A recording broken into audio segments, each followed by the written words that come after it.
S welcome back to my YouTube channel. First of all ಎಲ್ರಿಗೂ ಶುಭೋದಯಗಳು ಅಂತ ಹೇಳ್ತಾ ಇವತ್ತಿಂದ ಸ್ಟಾರ್ಟ್ ಆಗ್ತಿದೆ ವುಮೆನ್ಸ್ ವರ್ಲ್ಡ್ ಕಪ್. ಅಕ್ಟೋಬರ್ 3ನೇ ತಾರೀಕು ಅಂದರೆ ಇವತ್ತಿಂದ ಏನು ಸ್ಟಾರ್ಟ್ ಆಗ್ತಿದ್ರೆ ವುಮೆನ್ಸ್ ವರ್ಲ್ಡ್ ಕಪ್ನ ಫ್ಯೂಚರ್ಸ್ಗಳು ಹಾಗೂ ಶೆಡ್ಯೂಲ್ಗಳು ಹಾಗೂ ವೆನ್ಯೂಗಳು ಯಾವ್ಯಾವ್ದು ಎಲ್ಲಿದೆ ಹಾಗೂ ಯಾವ್ಯಾವ ಟೀಮ್ಗಳು ಸೆಲೆಕ್ಟ್ ಆಗಿವೆ, ಅದೇ ರೀತಿಯಾಗಿ ಗ್ರೂಪ್ ವೈಸಲ್ಲಿ ಯಾವ್ಯಾವ ಟೀಮ್ಗಳು ಎಷ್ಟೆಷ್ಟು ಟೀಮ್ಗಳಿವೆ, ಒಂದೊಂದು ಗ್ರೂಪ್ನಲ್ಲಿ ಯಾವ್ಯಾವ ಥರ ಗ್ರೂಪಲ್ಲೆಲ್ಲ ಮಾಡಿದ್ದಾರೆ ಅಂದರೆ ICC ಎಲ್ಲ ಫಿಕ್ಚರ್ಸ್ಗಳನ್ನು ಹೇಳಲಿಕ್ಕೆ ಈ ವಿಡಿಯೋ ಮಾಡ್ತಾ ಇರೋದು. ಪ್ಲೀಸ್ ಯಾರೆಲ್ಲ ನನ್ನ ಚಾನಲ್ ಮೊದಲ ಟೈಮ್ ವಿಸಿಟ್ ಮಾಡ್ತಾ ಇದ್ದೀರಾ, ಟಕಾರ ನನಗೆ ಸಬ್ಸ್ಕ್ರೈಬ್ ಮಾಡಿಕೊಂಡು ಇಷ್ಟ ಆದ ಒಂದು ಲೈಕ್ ಕೊಡಿ. ಹೇಗಿತ್ತು ಅಂತ ವಿಡಿಯೋ ಬಂದುಬಿಡೋಣ. ಮೊದಲೇದೇನಂತ ಹೇಳಿದರೆ ಅಕ್ಟೋಬರ್ 3ನೇ ತಾರೀಕು ಅಂದರೆ ಇವತ್ತಿಂದ ಏನು ಸ್ಟಾರ್ಟ್ ಆಗ್ತಿದೆ 3:30 ಅಂದರೆ ಮಧ್ಯಾಹ್ನ 3:30ರಿಂದ ಡೈಲಿ 2 ಮ್ಯಾಚ್ಗಳಿರೋದ್ರಿಂದ ಮೊದಲೇ ಮ್ಯಾಚ್ ಎಲ್ಲ ಫೀಚರ್ಸ್ಗಳನ್ನು ನಾನು ನಿಮ್ಮ ಹೇಳ್ತೇನೆ. ಅದಕ್ಕೂ ಮೊದಲೇದಾಗಿ ಗ್ರೂಪ್ ಎ ಹಾಗೂ ಗ್ರೂಪ್ ಬಿಗಳಾಗಿ 2 ಗ್ರೂಪ್ಗಳನ್ನು ಮಾಡಿದ್ದಾರೆ ಇಲ್ಲಿ ICC. ಅದೇದಾಗಿ ಮೊದಲೇ ಎ ಗ್ರೂಪಲ್ಲಿ ಇಂಡಿಯಾ, ಆಸ್ಟ್ರೇಲಿಯಾ, ನ್ಯೂಜಿಲೆಂಡ್, ಶ್ರೀಲಂಕಾ ಹಾಗೂ ಪಾಕಿಸ್ತಾನ ಟೀಮ್ಗಳಿವೆ. ಅದೇ ರೀತಿಯಾಗಿ ಗ್ರೂಪ್ ಬಿಯಲ್ಲಿ England, South Africa, Bangladesh, West Indies, Scotland ಟೀಮ್ಗಳಿವೆ. ಇಷ್ಟು ಗ್ರೂಪ್ ಎ ಹಾಗೂ ಗ್ರೂಪ್ ಬಿ ಒಂದೊಂದು ಗ್ರೂಪಲ್ಲಿ 5 ಮ್ಯಾಚ್ಗಳನ್ನು 5 ಟೀಮ್ಗಳಿವೆ 2 ಗ್ರೂಪ್ನಲ್ಲಿ. ಅದೇ ರೀತಿಯಾಗಿ ಫಿಕ್ಚರ್ಸ್ಗಳು ಶೆಡ್ಯೂಲ್ಗಳು ಯಾವ ರೀತಿ ಇದೆ ಅಂತ ಹೇಳಿದರೆ ಅಕ್ಟೋಬರ್ 3ನೇ ತಾರೀಕಿಂದ ಅಕ್ಟೋಬರ್ 20ನೇ ತಾರೀಕುವರೆಗೂ ಈ T20 ವರ್ಲ್ಡ್ ಕಪ್ ನಡೆಯುತ್ತೆ. ಅದೇ ರೀತಿಯಾಗಿ ಗ್ರೂಪ್ ಸ್ಟೇಜ್ಗಳು ಅಕ್ಟೋಬರ್ 15ಕ್ಕೆ ಎಂಡ್ ಆಗುತ್ತೆ. 17, 18, 20ನೇ ತಾರೀಕು ಫೈನಲ್ಗಳಿರುತ್ತೆ. ಅದೇ ರೀತಿಯಾಗಿ ಅಕ್ಟೋಬರ್ 3ನೇ ತಾರೀಕು 3:30ಕ್ಕೆ ಬಾಂಗ್ಲಾದೇಶ್, ಸ್ಕಾಟ್ಲೆಂಡ್, ಇದು ಶಾರ್ಜಾ ಹಾಗೂ ದುಬೈನಲ್ಲಿ ನಡೀತಿರೋದು, ಶಾರ್ಜಾದಲ್ಲಿ ನಡೀತಿದೆ. ಅದೇ ರೀತಿಯಾಗಿ ಅಕ್ಟೋಬರ್ 3ನೇ ತಾರೀಕು 7:30ರಂದು ಅಂದರೆ ಇವತ್ತೇ ಪಾಕಿಸ್ತಾನ ಹಾಗೂ ಶ್ರೀಲಂಕಾ ಶಾರ್ಜಾದಲ್ಲಿದೆ. ಅದೇ ರೀತಿಯಾಗಿ ಅಕ್ಟೋಬರ್ 4ನೇ ತಾರೀಕು 3:30ರಂದು ಸೌತ್ ಆಫ್ರಿಕಾ ಹಾಗೂ ವೆಸ್ಟ್ ಇಂಡೀಸ್ ಟೀಮ್ಗಳು ದುಬೈನಲ್ಲಿ ಆಟ ಆಡುತ್ತೆ. ಅದೇ ರೀತಿಯಾಗಿ ಅಕ್ಟೋಬರ್ 4ನೇ ತಾರೀಕು 7:30ರಿಂದ ಇಂಡಿಯಾ ಹಾಗೂ ನ್ಯೂಜಿಲೆಂಡ್. ಇಂಡಿಯಾದು 2 ವಾರ್ಮಪ್ ಮ್ಯಾಚನ್ನು ಕೂಡ ನಮ್ಮ ಇಂಡಿಯಾ ಈಸಿಯಾಗಿ ವಿನ್ ಆಗಿತ್ತು. ಅದು ಕೂಡ ಫಸ್ಟ್ ಬ್ಯಾಟಿಂಗ್ ಮಾಡಿ ಡಿಫೆಂಡ್ ಮಾಡ್ಕೊಂಡು ವಿನ್ ಆಗಿತ್ತು. ಅದೇ ರೀತಿಯಾಗಿ ಇಂಡಿಯಾ ಹಾಗೂ ನ್ಯೂಜಿಲೆಂಡ್ ದುಬೈನಲ್ಲಿ ಆಗುತ್ತೆ. ಅದೇ ರೀತಿಯಾಗಿ ಅಕ್ಟೋಬರ್ 5ನೇ ತಾರೀಕು 3:30ರಿಂದ ಬಾಂಗ್ಲಾದೇಶ ಹಾಗೂ ಇಂಗ್ಲೆಂಡ್ ಶಾರ್ಜಾದಲ್ಲಿ ನಡೆಯುತ್ತೆ. ಅದೇ ರೀತಿಯಾಗಿ ಅಕ್ಟೋಬರ್ 5ನೇ ತಾರೀಕು 7:30ರಂದು ಆಸ್ಟ್ರೇಲಿಯಾ ಹಾಗೂ ಶ್ರೀಲಂಕಾ ಶಾರ್ಜಾದಲ್ಲಿ ನಡೆಯುತ್ತೆ. ಅದೇ ರೀತಿಯಾಗಿ ಅಕ್ಟೋಬರ್ 6ನೇ ತಾರೀಕು 3:30ರಂದು ಇಂಡಿಯಾ ವರ್ಸಸ್ ಪಾಕಿಸ್ತಾನ್ ದುಬೈನಲ್ಲಿ ನಡೆಯುತ್ತೆ.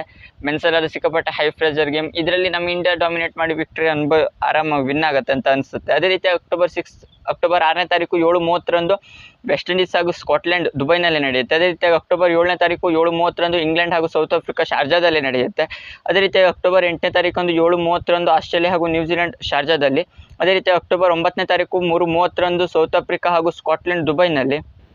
ಅದೇ ರೀತಿಯಾಗಿ ಅಕ್ಟೋಬರ್ 9ನೇ ತಾರೀಕು 7:30ರಂದು ಇಂಡಿಯಾ ಹಾಗೂ ಶ್ರೀಲಂಕಾ 3ನೇ ಮ್ಯಾಚ್ ಆಗಿ ಇದು ಇಂಡಿಯಾ ಹಾಗೂ ದುಬೈನಲ್ಲಿ ಆಗುತ್ತೆ. ಅದೇ ರೀತಿಯಾಗಿ ಅಕ್ಟೋಬರ್ 10ನೇ ತಾರೀಕಂದು 7:30ರಂದು ಬಾಂಗ್ಲಾದೇಶ ಹಾಗೂ ವೆಸ್ಟ್ ಇಂಡೀಸ್ ಶಾರ್ಜಾದಲ್ಲಿ ನಡೆಯುತ್ತೆ. ಅದೇ ರೀತಿಯಾಗಿ ಅಕ್ಟೋಬರ್ 11ನೇ ತಾರೀಕಂದು 7:30ರಂದು ಆಸ್ಟ್ರೇಲಿಯಾ ಹಾಗೂ ಪಾಕಿಸ್ತಾನ ದುಬೈನಲ್ಲಿ ನಡೆಯುತ್ತೆ. ಅದೇ ರೀತಿಯಾಗಿ ಅಕ್ಟೋಬರ್ 12ನೇ ತಾರೀಕಂದು 3:30ರಂದು ನ್ಯೂಜಿಲೆಂಡ್ ಹಾಗೂ ಶ್ರೀಲಂಕಾ ಟೀಮ್ಗಳು ಶಾರ್ಜಾದಲ್ಲಿ ಆಡುತ್ತೆ. ಅದೇ ರೀತಿಯಾಗಿ ಅಕ್ಟೋಬರ್ 12ನೇ ತಾರೀಕು 7:30ರಂದು ಬಾಂಗ್ಲಾದೇಶ ಹಾಗೂ ಸೌತ್ ಆಫ್ರಿಕಾ ದುಬೈನಲ್ಲಿ ಆಟ ಆಡುತ್ತೆ. ಅದೇ ರೀತಿಯಾಗಿ ಅಕ್ಟೋಬರ್ 13ನೇ ತಾರೀಕಂದು ಇಂಗ್ಲೆಂಡ್ ಹಾಗೂ ಸ್ಕಾಟ್ಲೆಂಡ್ 3:30ಕ್ಕೆ ಶಾರ್ಜಾದಲ್ಲಿ ಆಡುತ್ತೆ. ಅದೇ ರೀತಿಯಾಗಿ ಅಕ್ಟೋಬರ್ 13ನೇ ತಾರೀಕು 7:30ರಂದು ಇಂಡಿಯಾ ವರ್ಸಸ್ ಆಸ್ಟ್ರೇಲಿಯಾ, ಇಂಡಿಯಾದ 4ನೇ ಮ್ಯಾಚ್ ಶಾರ್ಜಾದಲ್ಲಿ ಆಟ ಆಡುತ್ತೆ. ಅದೇ ರೀತಿಯಾಗಿ ಅಕ್ಟೋಬರ್ 14ರಂದು 7:30ರಂದು ಪಾಕಿಸ್ತಾನ ಹಾಗೂ ನ್ಯೂಜಿಲೆಂಡ್ ಟೀಮ್ಗಳು ದುಬೈನಲ್ಲಿ ಆಟ ಆಡುತ್ತೆ. ಅದೇ ರೀತಿ ಅಕ್ಟೋಬರ್ 15ರಂದು 7:30ಕ್ಕೆ ಇಂಗ್ಲೆಂಡ್ ಹಾಗೂ ವೆಸ್ಟ್ ಇಂಡೀಸ್ ದುಬೈನಲ್ಲಿ ಆಡುತ್ತೆ. ಇದಿಷ್ಟು ಗ್ರೂಪ್ ಸ್ಟೇಜ್ನ ಮ್ಯಾಚ್ಗಳಾಗಿರುತ್ತೆ. ಅಕ್ಟೋಬರ್ 3ನೇ ತಾರೀಕು ಅಂದರೆ ಇವತ್ತಿಂದ ಅಕ್ಟೋಬರ್ 15ನೇ ತಾರೀಕುವರೆಗೂ ಕೂಡ ಗ್ರೂಪ್ ಸ್ಟೇಜ್ನ ಮ್ಯಾಚ್ಗಳಾಗಿರುತ್ತೆ. ಇದರಲ್ಲಿ ಗ್ರೂಪ್ ಎನಲ್ಲಿ ಟಾಪ್ 1-2 ಸ್ಲಾಟಲ್ಲಿರೋರು ಸೆಮಿಫೈನಲ್ 1 ಆಟ ಆಡ್ತಾರೆ. ಅದೇ ರೀತಿಯಾಗಿ ಸೆಮಿಫೈನಲ್ 2ನ ಗ್ರೂಪ್ ಬಿಯಲ್ಲಿ ಅಂದರೆ 1-2 ಪೊಸಿಷನ್ಲಿರೋರು ಆಟ ಆಡ್ತಾರೆ ಅಂತಲೇ ಹೇಳ್ಬೋದಾಗಿದೆ. ಇದಿಷ್ಟು ಶೆಡ್ಯೂಲ್ ಆಗಿತ್ತು. ಇದು ಸೆಮಿಫೈನಲ್ 1 ದುಬೈನಲ್ಲಿ ಆಟ ಆಡುತ್ತೆ. ಅದೇ ರೀತಿ ಶಾರ್ಜಾ ಸೆಕೆಂಡ್ ಸೆಮಿಫೈನಲ್ ಅಕ್ಟೋಬರ್ 17 ಹಾಗೂ 18ನೇ ತಾರೀಕಂದು. ಅದೇ ರೀತಿಯಾಗಿ ಫೈನಲ್ 20ನೇ ತಾರೀಕಂದು ದುಬೈನಲ್ಲಿ ಆಟ ಆಡುತ್ತೆ. ಅದು ಕೂಡ 7:30 ಎಲ್ಲ ಸಿಮಿಲರ್ ನಮ್ಮ ಇಂಡಿಯಾ ಟೈಮಿಂಗ್ಸೇ. ಇದರಲ್ಲಿ ದುಬೈನ ಪಿಚ್ ಯಾವ ರೀತಿ ಇದೆ ಅಂತ ಹೇಳಿದರೆ 2021ರ ವರ್ಲ್ಡ್ ಕಪ್ ನಡೆದಿರ್ತಾರೆ. ಒಂದೊಂದು ಪಿಚ್ ಒಂದೊಂದು ಥರ ಇದೆ, ಸ್ಮಾಲ್ ಗ್ರೌಂಡ್ಸ್ಗಳು. ಇದರಿಂದ ಇಲ್ಲಿ ಎಲ್ಲ ಪೇಸರ್ಸ್ ಹಾಗೂ ಸ್ಪಿನ್ನರ್ಸ್ಗಳೆಲ್ಲ ಡಾಮಿನೇಟ್ ಮಾಡ್ತಾರೆ. ಸ್ಮಾಲ್ ಗ್ರೌಂಡ್ಸ್ ಆಗಿರೋದ್ರಿಂದ ನೋಡೋಣ. ಎಲ್ಲ ಚೇಸಿಂಗ್ ಅಡ್ವಾಂಟೇಜ್ ಇರೋದೇ ಚೇಸಿಂಗ್. ಯಾವ ಟೀಮ್ ಚೇಸಿಂಗ್ ಮಾಡ್ತಾರೋ ಟಾಸ್ ವಿನ್ ಹಾಕೊಂಡು ಇದರಲ್ಲಿ ಅಡ್ವಾಂಟೇಜ್ ಸಿಕ್ಕಾಪಟ್ಟೆ ಇದೆ.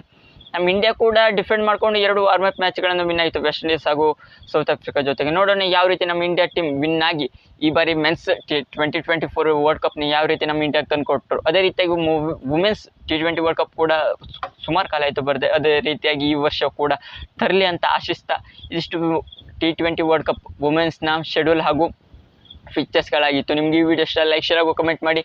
ಇನ್ನೂ ಹೆಚ್ಚಿನ ಕ್ರಿಕೆಟ್ ಅಪ್ಡೇಟ್ಗೋಸ್ಕರ ನನ್ನ ಚಾನಲ್ ಪ್ಲೀಸ್ ಸಬ್ಸ್ಕ್ರೈಬ್ ಮಾಡ್ಕೊಳ್ಳಿ ಗೈಸ್. ಸಿಗೋಣ ಮುಂದಿನ ವಿಡಿಯೋದಲ್ಲಿ.